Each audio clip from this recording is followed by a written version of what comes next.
अस्सलाम वालेकुम नाज़रीन, साइड में भलीकार आऊँ मैं वहाँ से घर नाजिया में नाज़रीन वफ़ाक़ी काबीना मज़हबी तंज़ीम तहरीक लब्बैक पाकिस्तान ते पाबंदी जी मंजूरी ॾेई छॾी आहे। पंजाब हुकूमत जी दरख़्वास्त खां पोइ पंजाब हुकूमत जी सिफ़ारिश ते अॼु वफ़ाक़ी काबीना न रुगो उन पाबंदी जी मंजूरी ॾिनी आहे, उन सां गॾोगॾु नाज़रीन पाबंदीअ बाबति ज़ाब्ते जी कार्रवाईअ लाइ घरू खाते खे हुकुम पिणु जारी करे छॾियो आहे। अव्हांखे यादि हूंदो त माज़ीअ में पिणु नाज़रीन तहरीक इंसाफ़ जी हुकूमत दौरान साॻी तंज़ीम ते पाबंदी विधी वई, जंहिंखां पोइ असीं ॾिठोसीं त उहो मामिलो अदालत ताईं रेफर न कयो वियो ऐं उनखां पोइ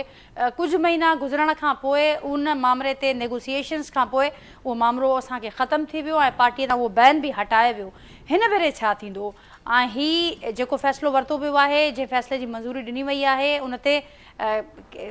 अमल थींदे असांखे नज़र ईंदो,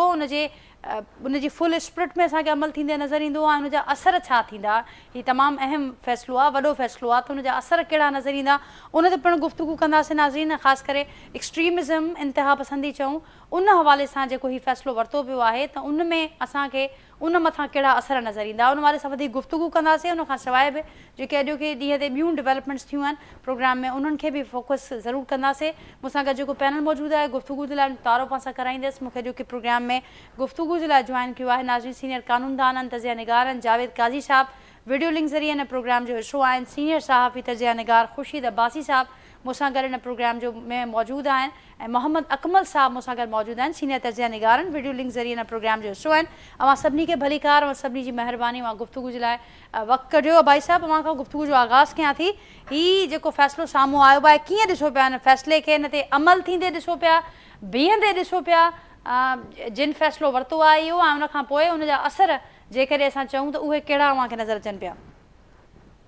ॾिसो असां वटि हमेशह इहो ई थींदो आहे त रातो राति हिकिड़ी तंज़ीम एॾी स्ट्रांग थी वेंदियूं आहिनि जो जंहिंजी का इम्तिहान आहे ऐं ख़ासि तौर मज़हबी जमातूं में इन क़िस्म जेके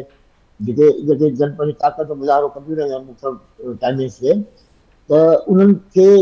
एस्टेब्लिशमेंट जी पुठियां हमेशह जेको आहे सपोर्ट रही आहे ऐं उन बुनियाद ते रातो राति जो आहे उहे ॾाढी अॻिते निकिरी वेंदियूं आहिनि। ऐं तहरीक लब्बैक सां बि इहो ई साॻियो मामिलो आहे। हीउ जेको हाणे तव्हां जेको लाहौर में जेको कुझु थियो उन में जेको रिएक्शन ॾिठो ऐं उन खां पोइ जेको आहे हुकूमत पंजाब अलर्ट थी ऐं इन खां पोइ इहो फ़ैसिलो साम्हूं आयो आहे ऐं माज़ी में बि इन तरह जा फ़ैसिला थींदा रहिया आहिनि। हाणे ॻाल्हि इहा आहे त उहे जेका मज़हबी क़ुवतूं आहिनि उन्हनि खे छा हमेशह लाइ बैन रहंदो या हमेशह लाइ उन खे अहमियत न मिलंदी ऐं हिकिड़ो जमहूरी जेको मुआशिरो असांजो आहे उहो अॻिते वधंदो ऐं मामला अॻे हलंदा या वरी ॿीहर जेको आहे कंहिं प्रेशर जे ज़रिए जेको आहे तहरीक लब्बैक पाकिस्तान जेका भाव थी वेंदी। इहे शयूं अहिड़ियूं आहिनि जो इन जे वॾा गैर पासरत थियनि था असांजे माहौल ते, ख़ासि तौर सियासी माहौल ते। ऐं हिन ते जेके बि एहतजाज थिया आहिनि उन में जेके मज़हबी तंज़ीमूं आहिनि उन्हनि जा एहतजाज तमामु घार थिया ऐं उहो पंहिंजी वॾी कुवत जो मुज़ाहिरो कयो आहे। हाणे ॾिसणो इहो आहे त स्मूथली मामला जमहूरी अंदाज़ हलंदा आहिनि मुल्क जे अंदरि या इन क़िस्म जा प्रेशर ग्रुप ठहंदा वरी ठहंदा रहंदा ऐं इहे मामला ईअं हलंदा रहंदा। इहा हिकिड़ो वॾो सुवालु आहे मां सम्झां थो ऐं मौजूदा गवर्नमेंट जेको हीउ गवर्नमेंट फ़ैसिलो कयो आहे तमामु वॾो फ़ैसिलो आहे छो त हिन वक़्तु हिकिड़ी वॾी हिकिड़ी ताक़त रखंदड़ आहे तहरीक लब्बैक पाकिस्तान ऐं जॾहिं मुज़ाहिरो लाहौर में थियो त इन लिहाज़ सां ऐं ॿियूं मज़हबी तंज़ीमूं ज़ाहिर करे सपोर्ट कनि थियूं सॼा मामला आहिनि। हाणे इहो जेको फ़ैसिलो आहे असल में अफ़सोस न थींदो आहे जॾहिं तव्हां मुस्तक़िल मिज़ाजी सां फ़ैसिला न कंदा आहियो ऐं आरज़ी फ़ैसिला थींदा आहिनि ऐं आरज़ी फ़ैसिलनि जे ज़रिए असांजो मुआशिरो हमेशह जेको आहे सो इन सियासी फ़ैसिलनि सां मुतासिर रहियो आहे ऐं असां कंहिं हिकु जॻह ते बीह सघिया आहियूं। तंहिंजे करे हाणे इन फ़ैसिले जा असर कंहिं जॻह ते लेकिन वफ़ाक़ी गवर्नमेंट तमामु अहम फ़ैसिलो कयो आहे ऐं ॿियूं बि इन क़िस्म जा जेके प्रेशर ग्रुप आहिनि मज़हबी खां हटे करे बि लिसानी बुनियादनि ते आहिनि ॿियनि बुनियादनि ते आहिनि उन्हनि सभिनी खे मां सम्झां थो हिकु तरफ़ सां जेको आहे डील कयो वञे त शायदि तव्हांजे मुआशिरे में को ठहिराउ अचे या को सियासी हिकमत अमली चयनि थियनि या को जमहूरियत खे को रस्तो मिले बहितर तरीक़े सां माण्हुनि जी आम माण्हुनि जी ख़िदमत थी सघे। तो हाणे इहे शयूं जेके आहिनि सो माज़ीअ में थी रहियूं आहिनि हाणे थींदियूं। हाणे ॻाल्हि इहा आहे त मुस्तक़िल मिज़ाजी मुस्तक़िल फ़ैसिला कहिड़ा आहिनि जेके कुझु सालनि ताईं हलनि ऐं जंहिंजा असर अगरि नेगेटिव अचनि त रोकियो वञे, अगरि पॉज़िटिव अचनि त घलाए वञे। हाणे इहे जेके प्रेशर ग्रुप आहिनि उहे उन्हनि जो प्रेशर हाणे इन्हनि ते ज़ाहिर आहे त तरीक़े लबैक जॻह रिएक्शन कंदी ऐं हाणे उन खां ॾिसी उन्हनि केतिरो फेस हुकूमत केतिरी फेस करे ऐं केतिरा मामला अॻिते हले इहो हिकिड़ो वॾो अहम सवाल आहे पंहिंजो। अहम सवाल हूंदो आहे अबाई साहब, जीअं मां ज़िक्र कयो माज़ीअ जो ऐं जंहिं कल्चर जो मां ज़िक्र कयो त पहिरियां मैन्युफैक्चरिंग थिए थी, पोइ उन्हनि जो इस्तेमालु थिए थो, उन खां पोइ उन्हनि खे कहिड़े रीति डिसमेंटल कजे जॾहिं हू आॾो अची बीहनि था, इन कल्चर खे डिस्करेज करण जी ज़रूरत आहे। ऐं गॾोगॾु असीं इहो बि त ॾिठो आहे त जेकॾहिं किन ते पाबंदियूं लॻियूं बि आहिनि त उहे हिकिड़े नए रूप वठी, हिकिड़ी नई शक्ल वठी करे बि असांजे साम्हूं उहे पार्टियूं ईंदियूं रहनि थियूं। इन मामले ते बि गुफ्तगू कयूं था। मूंसां गॾु मोहम्मद अकमल साहब भी आहिनि, काज़ी जावेद साहब भी आहिनि। मोहम्मद अकमल साहब, आपकी तरफ आऊँगी। अबाई साहब को आपने सुना और जो उनके पॉइंट्स थे, कैसे देखते हैं आप आज के इस फैसले को? और जो उन्होंने बात की अब्बासी साहब ने कि अगर आर्जी फैसले लिए जाएंगे तो उनके जो असरात होंगे वो भी आर्जी ही रहेंगे। आप कैसे देखते हैं जिस कल्चर की तरफ उन्होंने इशारा किया, और साथ साथ ये भी कि हमने माजी में देखा बेशुमार ऐसा कि पाबंदियाँ लगीं, कुछ को फॉलो नहीं किया गया तो वो पाबंदियाँ ख़त्म हुई, और कुछ नया रूप लेकर, नई शक्ल लेकर हमारे सामने वो पार्टियां आज भी फंक्शन कर रही हैं। बिल्कुल ऐसा ही है। इससे पहले भी कई मरतबा जो है वो शिद्दत पसंद तंजीमों के ऊपर जो है वो पाबंदियां लगाई गई। उनमें ख़ास तौर पे मजहबी काफ़ी तंजीमें जो है ना वो शामिल हैं। लेकिन वो देखा गया कि नाम बदल बदल कर दूसरे नामों से ऑपरेट करती रही हैं, और अभी भी काफ़ी ऐसी तंजीमें हैं जो कि मुख्तलिफ नामों के साथ ऑपरेट कर रही हैं, नेशनल लेवल के ऊपर भी और इंटरनेशनल लेवल के ऊपर भी। तो इसके ऊपर जो है ना एक जैसे नेशनल एक्शन प्लान की बात की गई थी, और उसमें एक जो यूनिफॉर्म पॉलिसी बनाने की बात की गई थी कि थ्रू आउट दी कंट्री जो है वो एक ही पॉलिसी होगी। तो मेरे ख्याल में उस पॉलिसी को फॉलो करते रहना चाहिए। और ये जो इस वक्त हुकूमत ने फैसला लिया है कि एक जो टीएलपी का अगर सबका भी ट्रैक रिकॉर्ड देखा जाए तो उसमें नॉर्मली ये लोग ये जो पार्टी है ज़्यादातर जो है वो सियासत में जो है वो इस्तेमाल होती रही है, और उसको थोड़ा सा जो है वो मजहब का रंग दे दिया जाता है। तो मेरे ख्याल में अगर सियासत को और मजहब को हम थोड़ा सा डिफरेंट रखते हुए चलें, क्योंकि मजहबी एक एक्टिविटी है, तो उसको अगर हम बुनियाद बनाएंगे या उसकी बेसिस के ऊपर अगर कोई सियासी तंजीम खड़ी करेंगे, सियासी पार्टी खड़ी करेंगे, तो जाहिर है फिर वो दूसरे पार्टियों के लिए बड़ा प्रॉब्लम होता है। एक वक्त में शायद किसी सियासी रहनुमा मुस्तफ़ा कमाल थे, क्या उन्होंने भी कहा था कि यार आप जो है ना वो जो बात कर रहे हैं तो हम लोग क्या गैर मुस्लिम है या हम लोग कोई और है जो हम जो है ना इस चीज़ को नहीं मानते। तो अब वो जो बात है कि तहरीक लब्बैक, तो हमसे ज़्यादा हम भी इस चीज़ के दावेदार हैं कि नबी पाक सल्लल्लाहु अलैहि वसल्लम से मोहब्बत जो है वो हमारे ईमान का एक लाजमी जुज़्व है। तो अब उन्होंने अपना नाम ही टीएलपी रख लिया और उसको फिर सियासत में इस्तेमाल कर रहे हैं। तो मेरे ख्याल में तो ये एक दो अलग बातें हैं ना, कि या तो फिर इसका मतलब ये कि जो उनकी पार्टियों में सिर्फ वो मुसलमान है या जो उनकी पार्टी में नहीं है वो मुसलमान है। तो मेरे ख्याल में मजहब को थोड़ा सा इससे अलग करना चाहिए, और जो भी इस मामले में शिद्दत पसंदी की तरफ जाता है तो उसके ऊपर जो है वो बिल्कुल हुकूमत को बिला किसी तफर्रुक़ बाजी के या किसी और मसलहत में जाए बगैर एक्शन लेना चाहिए। और रेट जो है वो ऐसा नहीं हो सकता कि जत्थे चंद एक लोग इकट्ठे हों और वो उठा के कभी इस्लामाबाद पहुंचना शुरू हो जाए, कभी वो रोड ब्लॉक कर दें। तो मेरे ख्याल में इसको डिस्करेज करना चाहिए, not only on the part of TLP but इसको सबके ऊपर जो है वो लागू होना चाहिए, ताकि जो भी अवाम है या जितने भी जो पाकिस्तानी है वो पाकिस्तानी बन के सोचे और मुसलमान बन के सोचे। और मुसलमान है तो अल्हम्दुलिल्लाह जो भी दावा करता है, हमारे मुल्क में ज़ाहिर गैर मुस्लिम भी रहते हैं, लेकिन जो नाम के भी मुसलमान है तो वो सब के सब जो है ना हुज़ूर सल्लल्लाहु अलैहि वसल्लम से मोहब्बत करते हैं। हर चीज़ को मतलब उनके किसी के भी ईमान के ऊपर हम क्वेश्चन नहीं कर सकते अनटिल अनलेस कि उसमें कोई मजहबी वजूहात ना हो। तो उसको सियासत में इस्तेमाल करना और बिल्कुल एक्सट्रीमिज्म के ऊपर जाके इस्तेमाल करना, इसकी बहुत पहले रियासत को चाहिए था कि इसके ऊपर इस किस्म का एक्शन ले लेती, ताकि जो है ना वो ये वाली तंजीम भी ख़त्म हो जाती और मज़ीद भी कोई आने वाले वक्तों में भी इस किस्म की कोई तंजीमें जो बनने की पोजीशन में हो या उनका भी कोई प्लान हो कि वो भी नेशनल लेवल की पॉलिटिक्स में आएंगे, تو اس کو بھی ختم کیا جائے گا. تو یہ ایک اوورآل میں اس کو بڑا ایک اچھا اور خوشائن قدم سمجھتا ہوں. اس سے پاکستان کا جو بین الاقوامی امیج ہے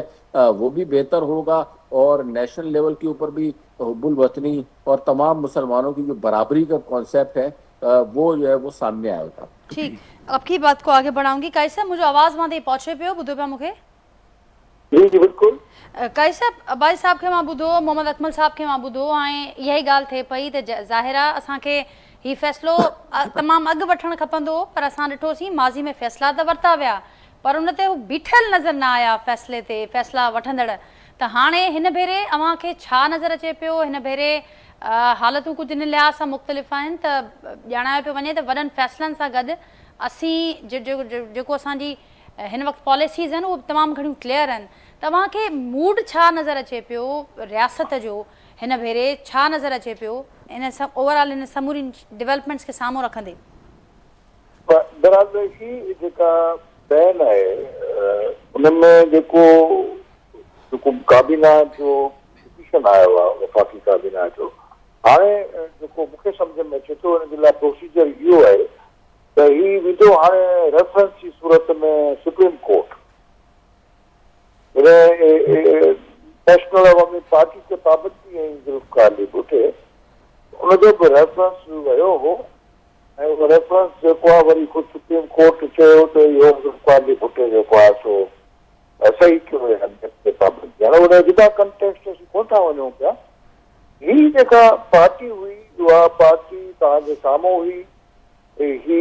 पार्टी जेके बि हुन वक़्त में अगरि पाकिस्तान पीपल्स पार्टी गवर्नमेंट ठाहींदी हुई उनजे ख़िलाफ़ धरनो ॾींदा, गवर्नमेंट में हूंदी त जॾहिं हुनखे घर भीड़ो कबो थिए हुनजे ख़िलाफ़ धरनो ॾींदा.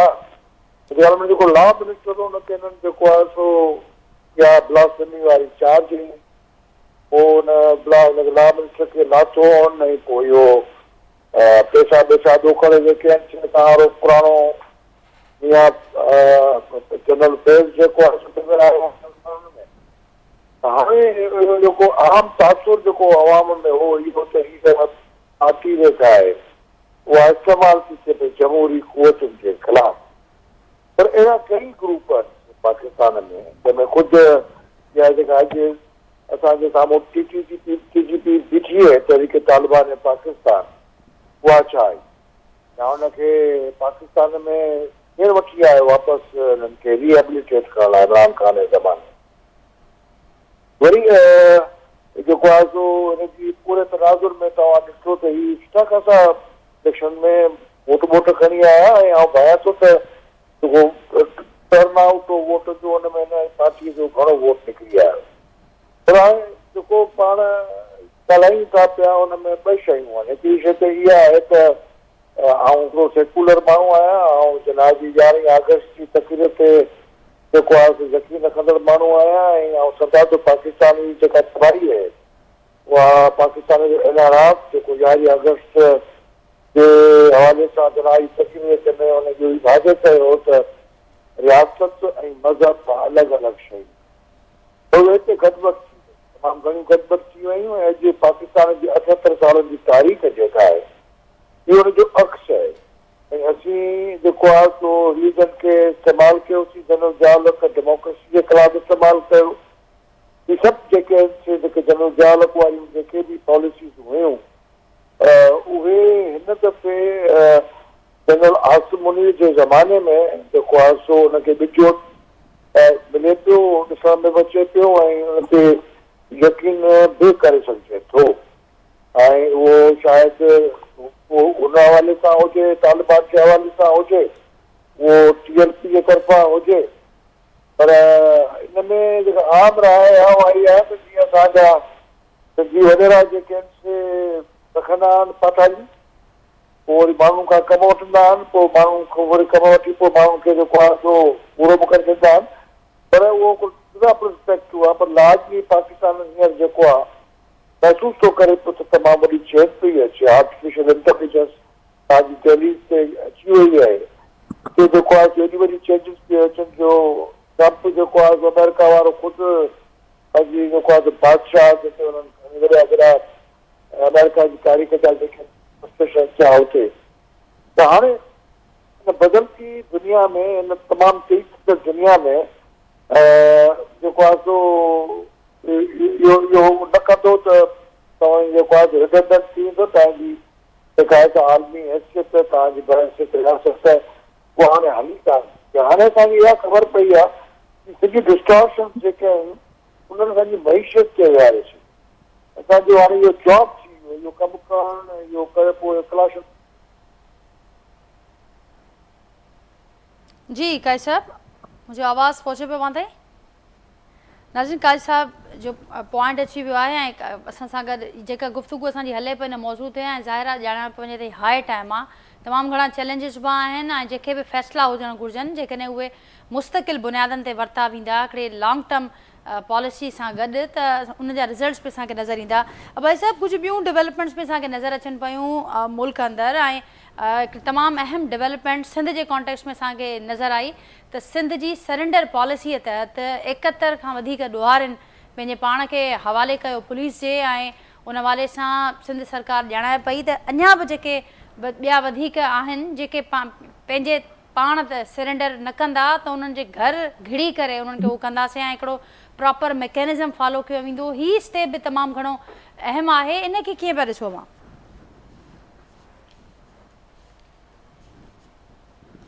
जी अबाई साहब, मुंहिंजो आवाज़ वहाँ ताईं पहुचे पियो, मूंखे ॿुधो पिया मां?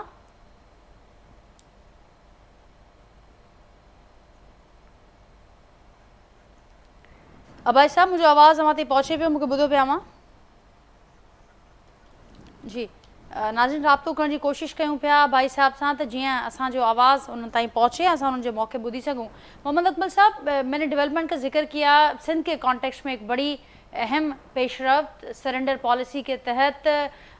बड़े ऐसे डाकू जिनके सर के ऊपर इनाम रखा हुआ था, कीमत रखी हुई थी, उन्होंने खुद अपने आप को हवाले किया पुलिस के। लेकिन साथ साथ क्योंकि सिंध के अमन को लेकर एक बहुत तवील अरसे तक ये एक बहस भी चलता रहा और उस पर मुख्तलिफ ऑप्शंस को इस्तेमाल करने के हवाले से बहस भी होती रही और फिर कुछ ऑप्शंस का इस्तेमाल भी हुआ, लेकिन वो रिज़ल्ट नहीं निकले। तो जिस तरह से पहले वाली डेवलपमेंट के हवाले से बात हुई कि आर्जी फैसलों के हम आर्जी नताइज देखते हैं, ये जो डेवलपमेंट हुई है ये आपको आर्जी नज़र आ रही है या आपको मुस्तकिल आप समझ रहे हैं कि सिंध के अमन की बहाली के हवाले से ये एक बड़ी अहम पेशरफ्त है?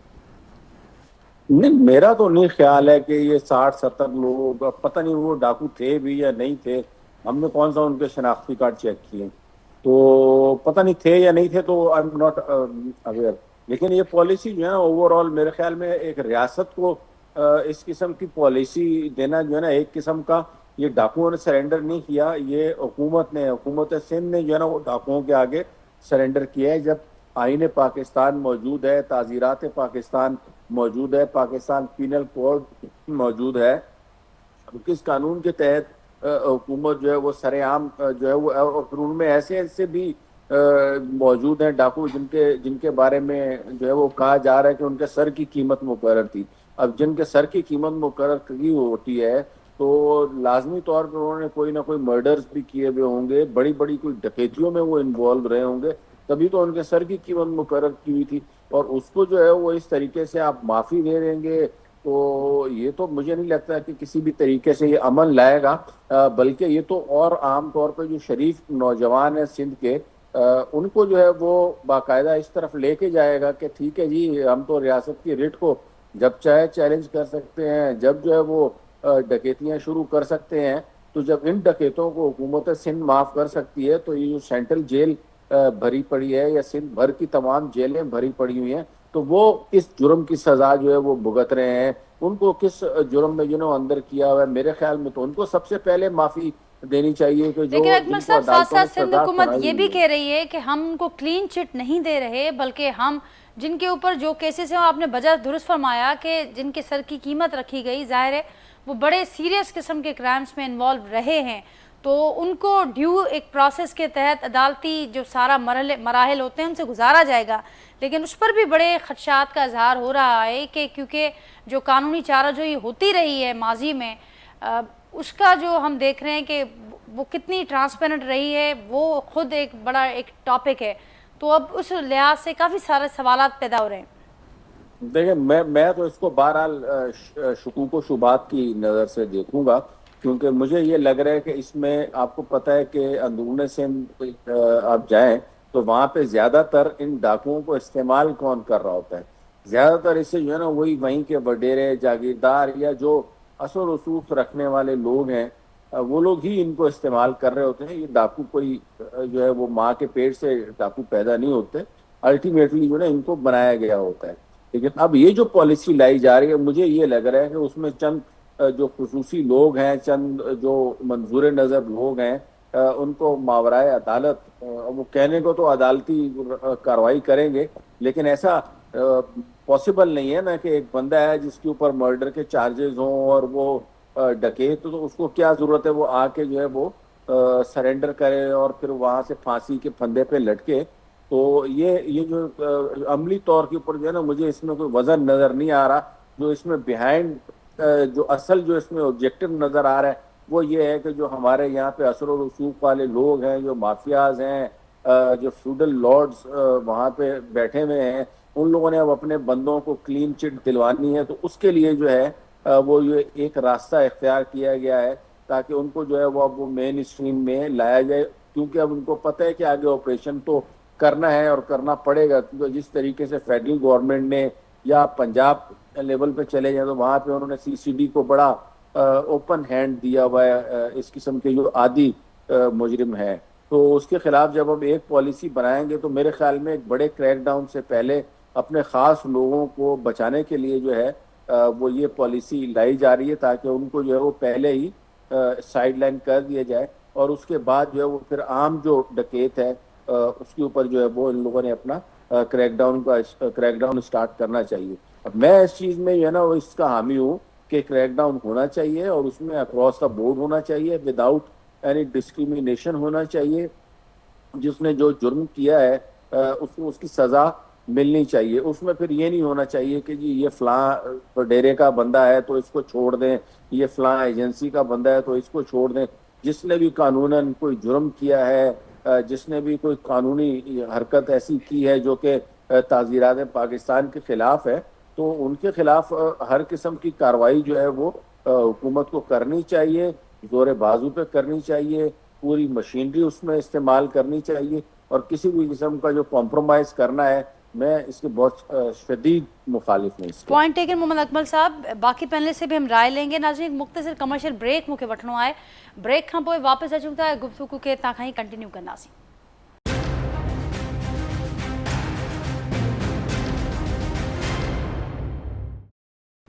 ویلکم بیک ناظرین، بیر وہاں پروگرام میں بھلی کار ہیں. اسی گال بول ہرے پئی تا سندھ کی سرنڈر پالیسی ہے ڈوارن لائے مستقل سندھ کے امن وارو جو سوال ہے وہ ان پالیسی کا برقرار ہے. چھا ہی جا پالیسی ہے سندھ کے امن کی بحالی میں کو کردار ادا کندی کا اہم اخبرائی ثابت تھی. ان تے گفتگو ہلندڑ رہی. بریک کھاں اگ محمد اکمل صاحب جو تجزیو واں بدھو، عباس صاحب بھی مجھ گھر موجود ہیں، جاوید قاضی صاحب بھی ہیں. خورشید عباسی صاحب، اوہاں کی ڈسو پیا ان معاملے کے جی محمد اکمل صاحب یہ گال کئی تو ہی سجو جو راند رچائی وئی ہے، راند رچائی نہیں کرے وئی ہے، تیاری نہیں کرے کئی وئی ہے تو جی جے خاص منظور نظر ہیں ان کے کلین چٹ ڈئی چھجے. نہ تو کھوڑ سوال ہیں تو انہن وٹ ہتھیار وہ آیا کتھاں، ہی ڈواری جے بنیا اترے وقت تائیں سندھ کے امن کے انہن تباہ کیو، برباد کیو، تو کہڑے ریت وہ جے ان جا سرپرست ہوا انہن جو چھا تھیندو، چھا انہن میں بھی ہتھ ودھو ویندو، مختلف سوال پیدا تھین پیا. اوہاں کی ڈسو پیا ان معاملے کے؟ جی بالکل، ॾिसो ॿ शयूं आहिनि، हिकु या ॾोह ख़तमु करणु या ॿुहारनि खे ख़तमु करणु. तंहिं वरी मामिलो तव्हांजो माशिरो कंहिं न ठीक थींदो. ॿियो जेसिताईं इंसाफ़ नथो थिए, माण्हू नथो मिले, तेसिताईं बि तव्हांजो माशिरो ठीकु न हलंदो. ऐं टियों त जेके तव्हांजा कानून नाफ़िज़ करण वारा इदारा आहिनि, पुलिस आहे, रेंजर्स आहे, जंहिंते वॾो हिकिड़ो ख़र्चु थिए पियो,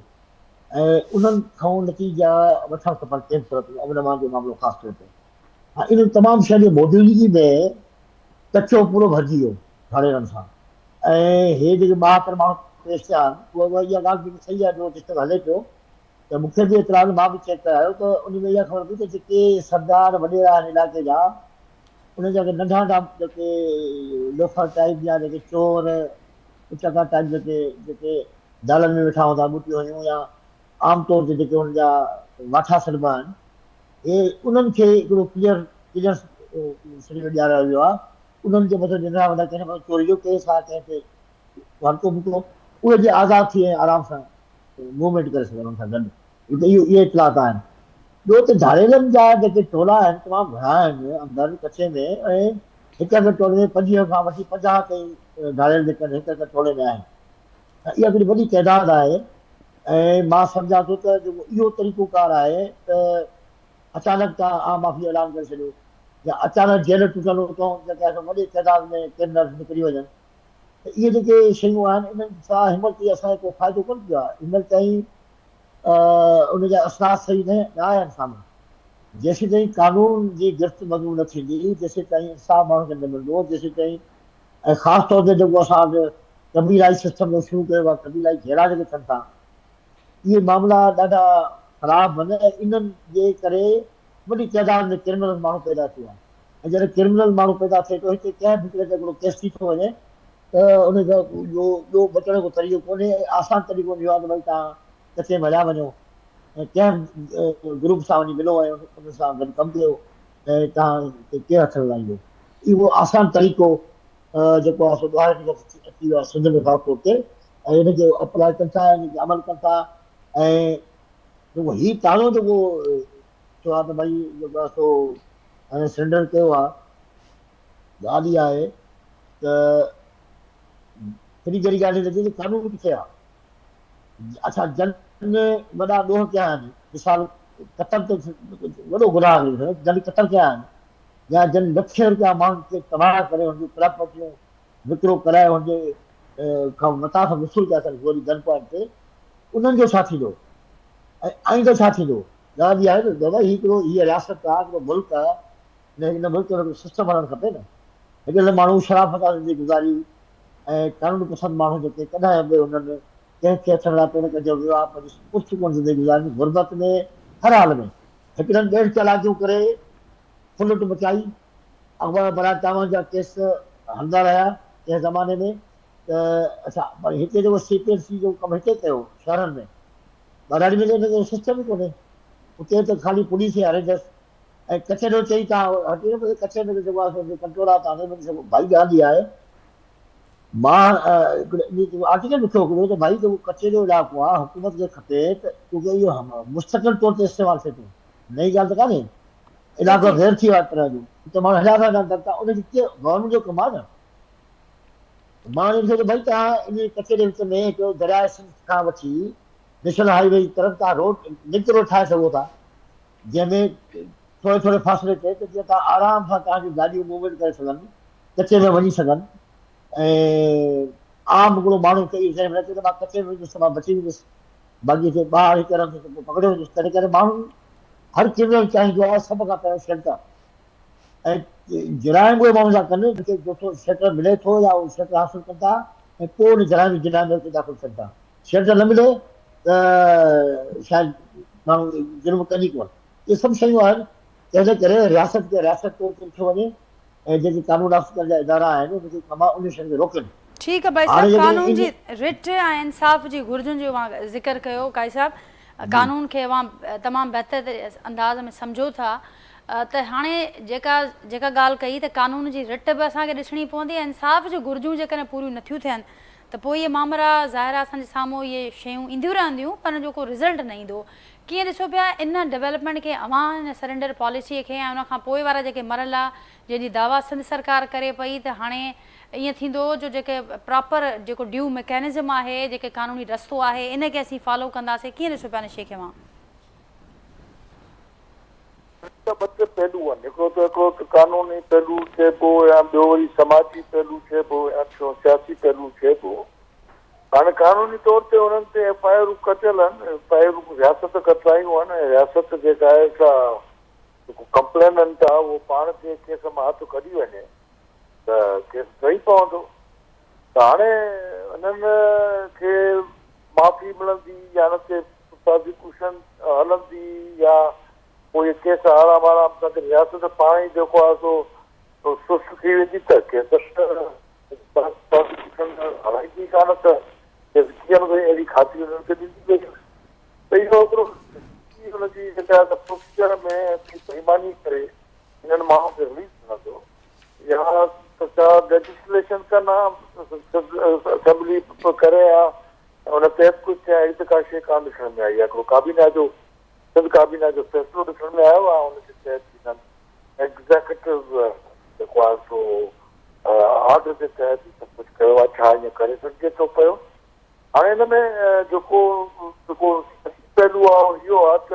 असांजी जेका सरकार आहे सरकार उहा ॾाढी जेका आहे सा धारनि जे करे जेको आहे पंहिंजी ताक़ विञाए वठी ऐं सभिनी खे ख़बर आहे त जेका डायनामिक्स आहे या जेको बि हुनजो जेको आहे जेको आहे उहो हुनजो पोयों हिकिड़ो तरक़ी वारा माण्हू हूंदा ऐं असांखे ख़बर आहे त जेको बि वॾो ज़मीदार माण्हू आहे हुनजी हिकिड़ी पाठारी थिए थी हुनजो धारनि सां वास्तो थिए थो, हुते ई इकोनॉमी आहे, हुते ई बिज़नेस आहे। पोइ हिननि वटि एॾा पैसा बि आया त हीअ जॾहिं असां वारा हमरा अमेरिका वारा जेके आहे जॾहिं भॻवान तां छॾे भॻा त हुनजो तमामु घणो असलो हथियार जेको आहे तालिबान जे भॻवान जे में ॾिठो आहे उहो हिननि धारनि ख़रीद कयो आहे। त हाणे हुन में it was source of employment. हिकिड़ो माण्हू जेको चङो पहुचाईंदो हुनजो फोन सिस्टम हलाईंदो, हिकिड़ो माण्हू वरी माण्हुनि खे फ़ोन कंदो हुननि सां वरी करे हुनखे धारनि ते कचे आहे था पोइ हुते इहे कारवायूं कंदा, अहिड़ी 50 मुख़्तलिफ़ क़िस्म जी कारवायूं कंदा। इहा जॉब क्रिएशन ऐं इहा जॉब जेका हिन करे क्रिएट थी थो ॻोठनि में असां वरी सिंध जेका पार्टी आहे सरकार उहा त कुझु करे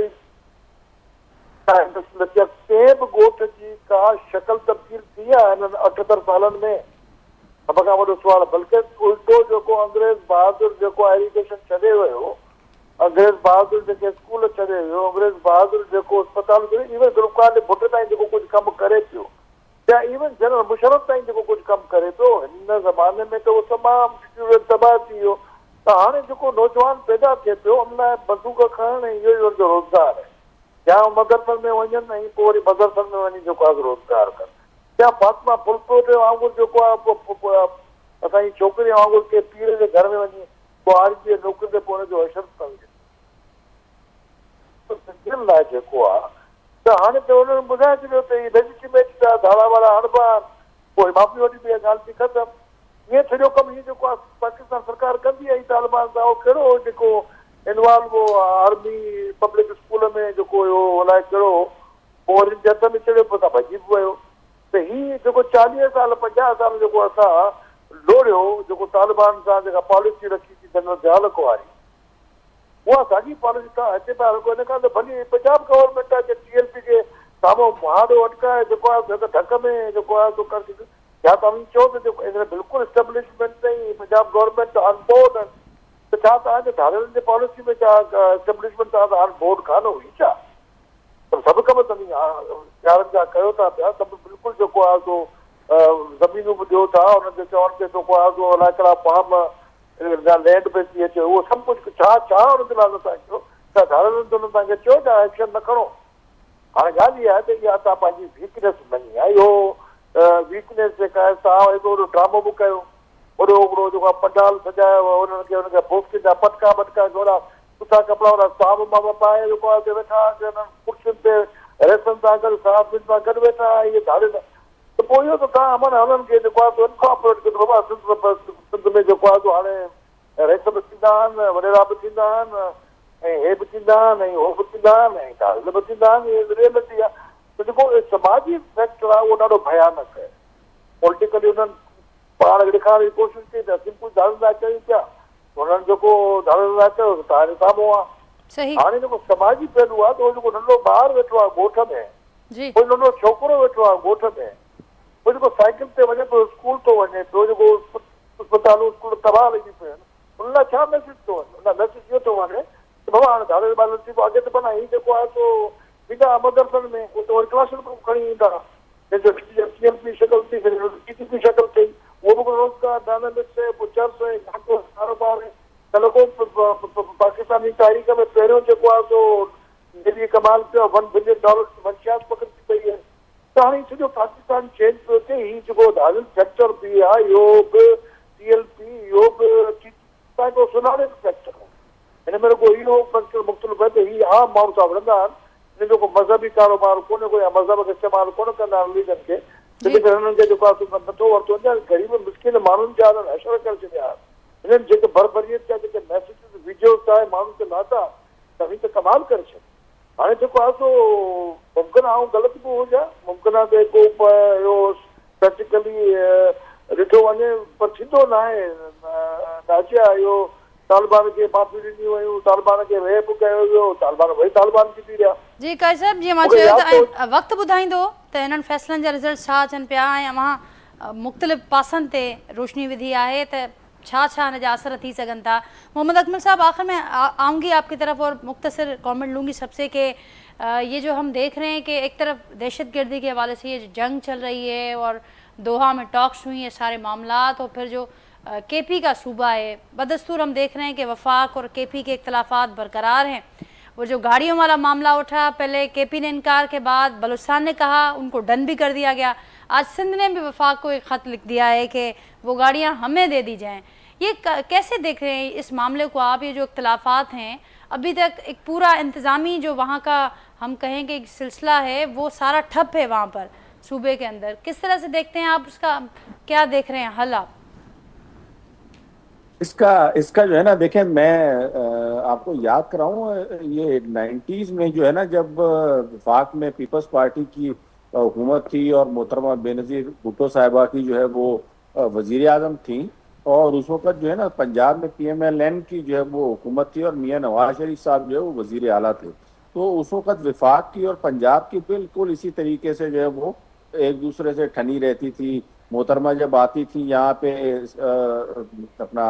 लाहौर में विजिट के लिए तो उसूलन वज़ीर आला को जो है वो इस्तकबाल के लिए जाना होता था प्रोटोकॉल के तहत। तो वो देखते थे हम लोग PTV के ऊपर उस वक्त ना कि वो पीछे पीछे दूर जा रहे हैं मोहतरमा आगे आगे जा रही हैं। तो मतलब ये इस किस्म की रिफ्ट जो है वो हमारे यहाँ पे कोई नई चीज़ नहीं है। जिस तरह इस वक्त फेडरल गवर्नमेंट और KP गवर्नमेंट जो है वो उनकी आपस में नहीं बन रही तो this is not the first time. लेकिन यहाँ पे बुनियादी जो एक चीज़ का ख्याल रखना चाहिए वो ये रखना चाहिए कि जो आइन और कानून है उसको जो है वो मुकद्दम रखना चाहिए कानूनी रास्तों के ऊपर जो है वो चलना चाहिए और आपस के इख्तिलाफात की वजह से इस किस्म के काम नहीं करने चाहिए जिससे रियासत का नुकसान हो जिससे जो हुकूमत की जो रियासत की जो रेट है पॉलिसीज़ हैं उसका उसमें जो है वो कोई मसाइल का बायस बने। इसी तरीके से जो हमारे कौमी इदारे हैं उनमें हमारी मुसल्लह अफवाज हैं और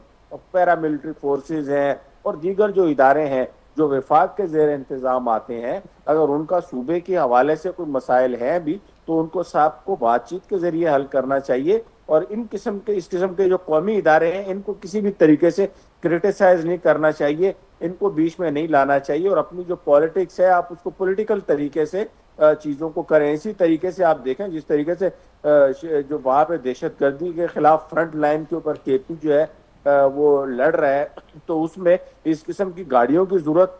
बिलाशुबा KP पुलिस को बिल्कुल है। लेकिन अब वहाँ के वज़ीर आला ने भी अगर बयान दिया कि जी ये गाड़ियाँ किसी काम की नहीं है तो वफाकी हुकूमत को भी चाहिए उसके ऊपर जो है ना वो थोड़ी सी नजरसानी करे इस किस्म की गाड़ियाँ ना दे सेकेंड हैंड। और दूसरा इसी तरीके से दोनों मतलब कहने का ये है कि दोनों जो फरीकैन हैं या जितने भी स्टेक होल्डर्स हैं उन सबको जो कौमी मफाद है कौमी पॉलिसी है उसको सामने रख के चलना चाहिए उसके ऊपर कम से कम सबको एक होना चाहिए। बिल्कुल उसी तरह जैसे पाकिस्तान और इंडिया के खिलाफ जब जंग हुई तो उसमें तमाम सियासी पार्टियां तमाम कौमें तमाम मकातब फ़िक्र के लोग एक जो है वो हो गए थे। तो कौमी मसाइल के ऊपर जो है वो हमें सबको एक होना चाहिए और एक ही किस्म की पॉलिसी अपनानी चाहिए। बहुत अहम बात भाई साहब अवां कॾहिं केसि ताईं बहाल थींदे ॾिसो पिया जेको सूबे जो इंतज़ामी कारवां वार आहे KP अंदरि? तो मजबूरी तौर ते ॾिसण में मुख़्तलिफ़ समाचार तक़रीब हिक जहिड़ी आहे ऐं कंहिं न कंहिं सूबे में को न को कंहिं न कंहिं इशू ते जेको आहे सो माण्हू ॿार पिए अचनि था इहे मामला हलनि पिया ऐं मुस्तक़िल मिज़ाजी किथे बि नज़र कान थी अचे। इहो मां सम्झां थो कंहिं बि हिकिड़ी रियासत में शयूं न हुअणु खपनि ऐं मां सम्झां थो जेसिताईं तव्हां उसूलनि ते हलंदव ऐं इंसाफ़ जो तक़ाज़ा पूरा कंदव ऐं ओपन जेको आहे सो हर गेम हूंदी त पोइ मां सम्झां इहे शयूं न थींदियूं ऐं इहे जेके शयूं इन करे थियनि थियूं त कई मामला खुफिया रखिया वञनि था उन वक़्तु माण्हू खे ख़बर थी पए त रिएक्शन को रद्दमल साम्हूं अचे थो जंहिं करे हिकिड़ी रियासत जी हैसियत सां जेसीं ताईं तमामु इदारा जेके जंहिं मक़सद लाइ ठाहिया विया आहिनि पंहिंजो कमु न कंदा ऐं शयूं ओपन न हूंदियूं तेसीं ताईं मामला जेके मां सम्झां भई थींदा रहंदा ऐं पोइ असां पोइ अमल लाइ रोंदा रहंदा आहियूं त भई हीउ मामिलो ऐं अॼुकल्ह त ॾिसो कि हिकिड़ो बाण मिले कंहिंखे जेके बि तंज़ीमूं आहिनि इहे जेके ठहिराईंदियूं आहिनि या जेके ठहियल आहिनि त हर कंहिं जूं जा पंहिंजा पंहिंजा टारगेट आहिनि ऐं उहे उन ज़ाहिर थींदा जॾहिं कंहिं सां थोरी छेड़छाड़ थिए थी पोइ तव्हां ॾिसो केॾो रिएक्शन थिए थो आम ठीकु माण्हू जेको आहे उहो मुतासिर थिए थो आम माण्हू सोचे थो आख़िर इहो एॾो वॾो रिएक्शन जेको थियो आहे कंहिं नंढी ॻाल्हि ते इहे पुछो आहे छा ठीकु आहे भाई साहब, इहे वक़्तु मूं वटि मामला तमामु घटि आहे। मुख़्तसिर कॉमेंट, फाइनल कॉमेंट वठंदसि काई साहब अव्हां खां। नाज़रीन, काई साहब असां सां गॾु मौजूदु हुआ, उन्हनि जी जो मौक़े पे असांजे साम्हूं आयो जेका हिते ॻाल्हि थी उन हवाले से सभी की गुफ्तगू बुधी। खुर्शीद भाई साहब वहाँ बड़ी मेहरबानी। मोहम्मद अकमल साहब आपका बहुत शुक्रिया, आपने वक्त निकाला आज के प्रोग्राम के लिए। काई साहब जी बड़ी मेहरबानी जिन पंहिंजी गुफ्तगू के हवाले से असांखे ॿुधायो। ऐं नाज़रीन पंहिंजे फीडबैक असांखे आगाह कजो, जेका गुफ्तगू थी आहे मुल्क में जेके हलंदड़ मामला आहिनि, डेवलपमेंट्स आहिनि, हालतूं आहिनि, उन हवाले सां असांखे ज़रूरु पंहिंजे फीडबैक खां आगाह कजो। सुभाणे असां मुलाक़ात कंदासीं सेम टाइम ते नए मौज़ू ऐं महिमाननि सां गॾु। तेसिताईं ॾींदा इजाज़त। अल्लाह हाफ़िज़।